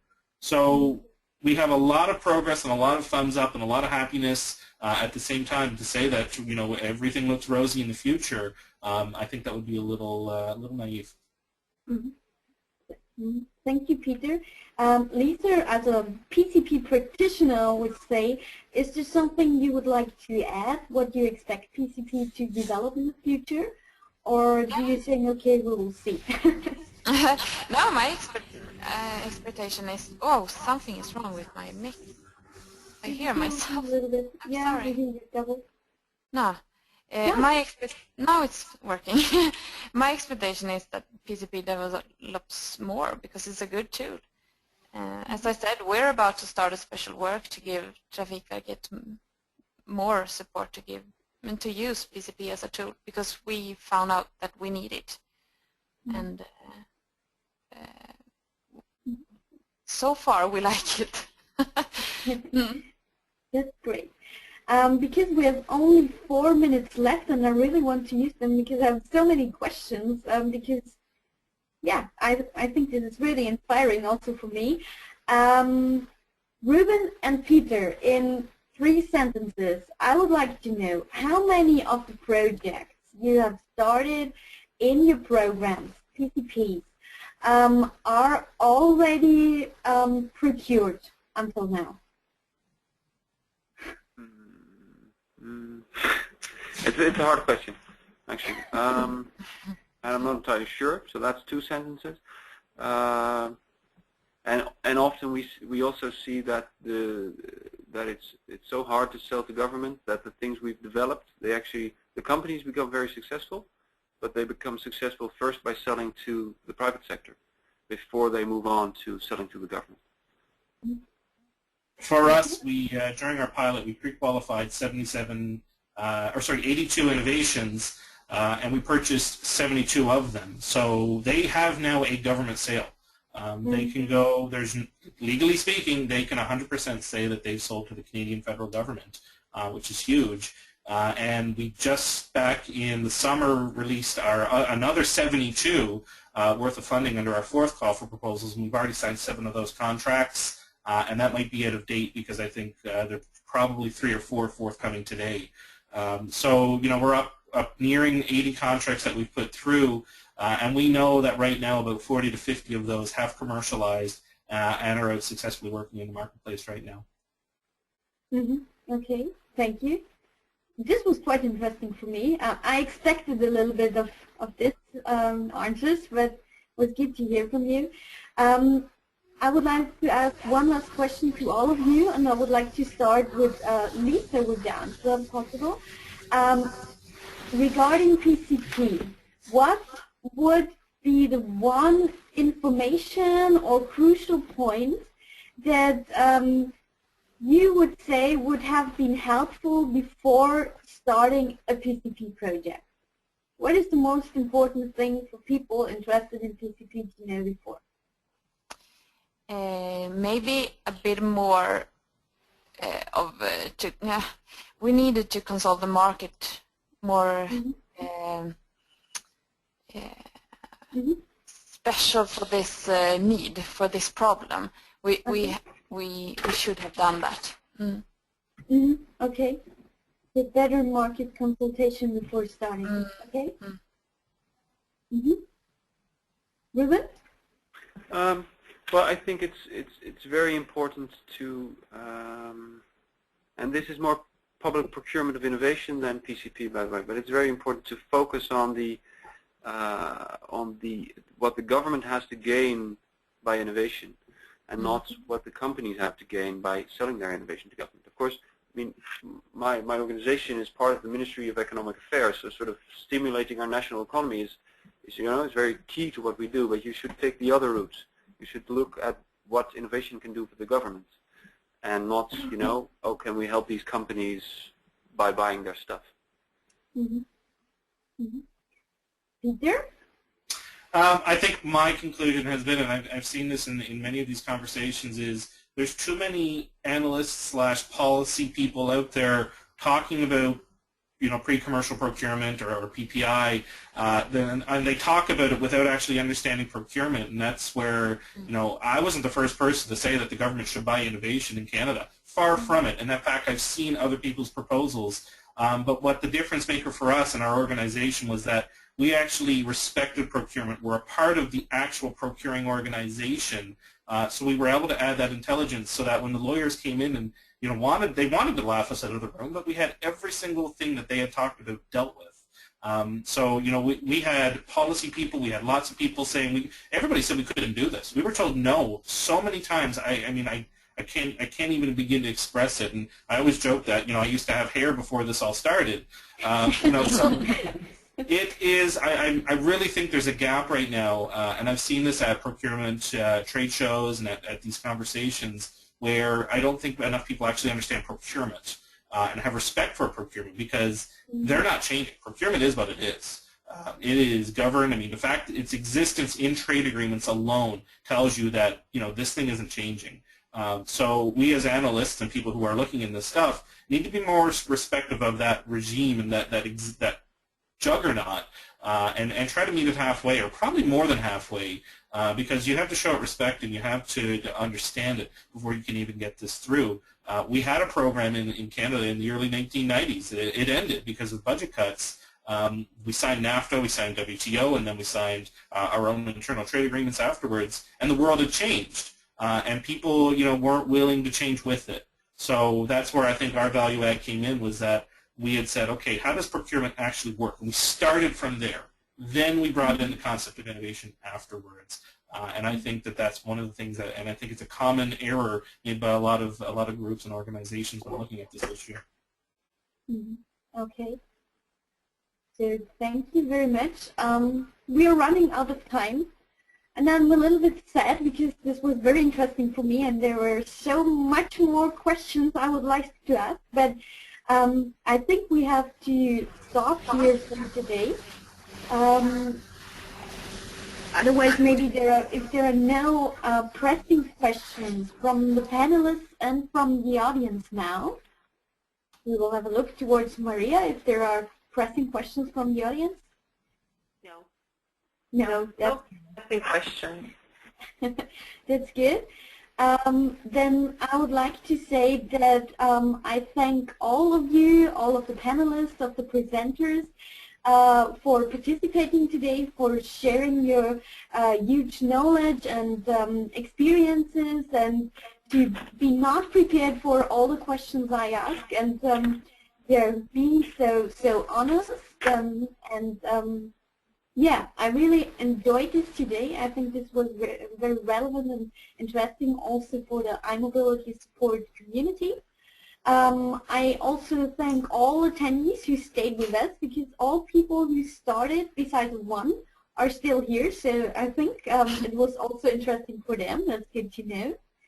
And I would like also to thank my colleague Bianca and Maria for organizing this whole webinar.